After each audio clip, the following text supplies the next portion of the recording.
Covering the atemiwaza. The atemiwaza are the vital point strikes.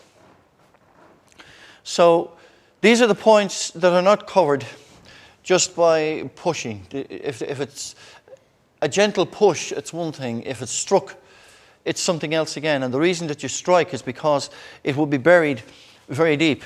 A typical example would be along this area here.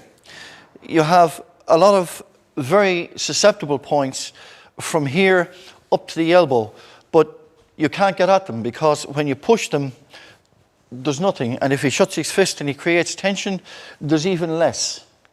And if you have a person who is fit and who is in good shape and you push on those, you're wasting your time, unless that you use skin tagging, which we will be dealing with later. Now, the reason that you strike on the atemi is to get a reaction of the snatch and comfort reaction, okay, where you hit and they pull the hand back and bring it to the chest to give comfort. So the one skill that is needed above this, above anything else on this, is that you must have good reactions. If you look at something and you try to judge, as in the traditional martial arts, a little box like this, and you want to put your technique in there, then that's a competition skill. That's nothing to do with combat. In combat, you have to take the whole picture. So when someone puts up a guard, okay, and they have the hands out, this is the first opening that you have. We go back to the opening video where I was talking about breaking down the fortress. This is your wall. You can snatch at this. You're not going to get much of a grip because it is an active situation. And the first thing he's going to do is going to pull that out of your hand. Right? So what you have to do is you have to create a reaction. So you strike. Now he's open. Yeah, because you can see the snatch reaction. He brings it back to the body. In this, you strike upwards, using the thumb. You strike upwards.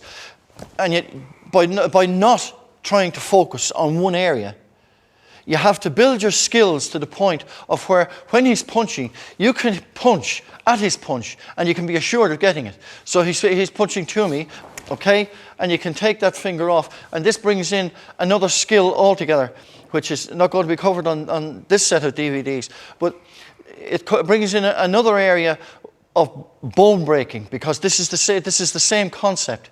So you have to soften your technique so that it has the maximum effect for the minimum amount of effort. So when he strikes forward, you drop, okay, and no, aim for me, okay, and you hit. You're aiming over my head, yeah, bam, okay. So you don't look at it, you hit it, okay.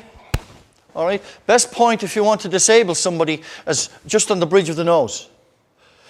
If you want to stop them from fighting, you don't strike the nose, you slap the nose, because when you slap the nose, the eyes fill with tears and the whole thing cringes for comfort.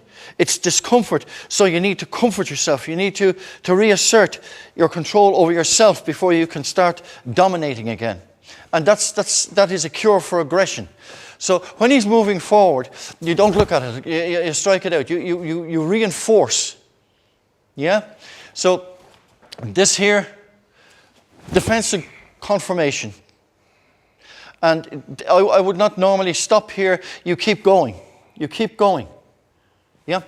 Now, on the next one, you're using a slapping technique. Rather than using a specific knuckle strike, you're using a slapping technique. So you bring it across. Okay? And the slap causes a different type of reaction.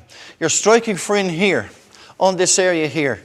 This area here is very rich in nerve endings because all the nerves have to come through the bones on the elbow.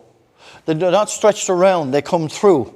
So when they come through, they are still under tension, and it doesn't matter whether the arm is bent or whether it is straightened out rigid. And the best thing to do is to catch it in actual motion, because when you catch it in motion, it hyperflexes. So you get an overstretching of the joint, and the damage is being done there as well. So okay, and now he's off balance, yeah? So you aggravate the situation. Yeah? Now, sorry, Tony. Now,